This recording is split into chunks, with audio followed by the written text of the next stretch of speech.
Hello बच्चों, आज हम लोग लघु उत्तरीय प्रश्न देखेंगे और बेहतरीन बेहतरीन तरीका से आप लोगों को पढ़ाए थे। तो देखिए क्या है, राष्ट्रवाद क्या है, ये सब के बारे में पढ़ा दिए हैं। जो नहीं पढ़े हुए आप एक बार जाकर पढ़ लीजिए, कहानी की तरह याद हो जाएगा। राष्ट्रवाद क्या है? तो आंसर में क्या होगा? देश से या राष्ट्र से प्रेम की भावना को राष्ट्रवाद कहते हैं। यह किसी देश में रहने वाले लोगों के बीच भौगोलिक या सांस्कृतिक आदि एकता के कारण उत्पन्न होता है। केवल ऊपर वाला लिखते हैं तो आपको 1 नंबर मिलेगा, लेकिन अगला पॉइंट लिखते हैं, अगला जो लाइनिंग है, यह किसी देश में रहने वाले लोगों के बीच भौगोलिक सांस्कृतिक आदि एकता के कारण उत्पन्न होता है, तो इसमें आपको पूरा पूरा 2 नंबर मिलेगा। और इसके बारे में खूब बढ़िया समझाते हैं कि कहाँ कितना लिखना है। हम नहीं पढ़े हैं तो आप लोग वीडियो में पढ़ लीजिएगा। दूसरा क्वेश्चन है कि मेजनी कौन था? मेजनी कौन था? तो मेजनी गुप्त दल राष्ट्रवाद गुप्त और राष्ट्रवादी दल कार्बोनारी का सदस्य था, आप लोग सभी लोग जानते हैं। इसने यंग इटली और यंग यूरोप जैसे संस्था को बनाया भी था, और यह इटली के एकीकरण में महत्वपूर्ण भूमिका निभाया। यंग इटली जो संस्था बना था, वो राष्ट्रवादी संस्था था, वो इटली भर के काम करता था। यंग यूरोप इटली से बाहर रहता था और इटली के लिए आवाज उठाता था। इस सब के बारे में बेहतरीन तरीका से पढ़ा दिए।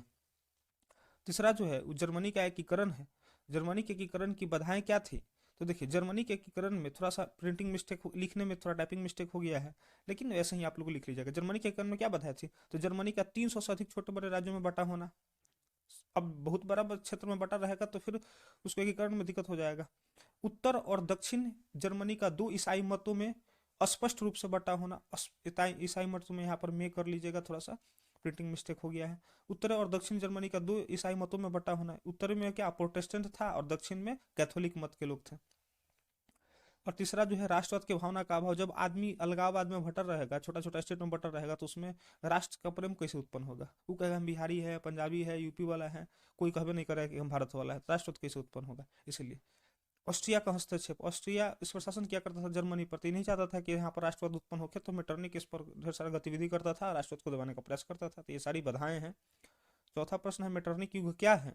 तो मेटरनिक ऑस्ट्रिया का चांसलर था। चांसलर का मतलब होता है प्रधानमंत्री। इस बात को खूब बढ़िया से ढंग से पढ़ा दिए थे। आई कहा करता था कि कुछ देर की खामोशी है, फिर शोर आएगा, तुम्हारा तो वक्त है, हमारा दौर आएगा, है ना। तो इस प्रकार से जो राष्ट्रवाद का घोर विरोधी था, ये राष्ट्रवाद का क्या था? घोर विरोधी था।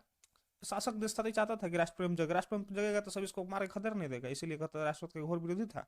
इसने राष्ट्रवाद को दबाने के लिए अथक, अथक का मतलब होता है बिना थके हुए प्रयास करना, अथक प्रयास किया। तो इसके काल को 1814 से 1848 के काल को मेटरनिक युग के नाम से जाना गया। तो हमारा ये रहा लघु उत्तरीय प्रश्न। आज जो लोग पढ़ना चाहते हैं वो प्लेलिस्ट बना हुआ, पढ़ के देखिए एक बार, बहुत ही मजेदार तरीका से पढ़ा दिया गया है।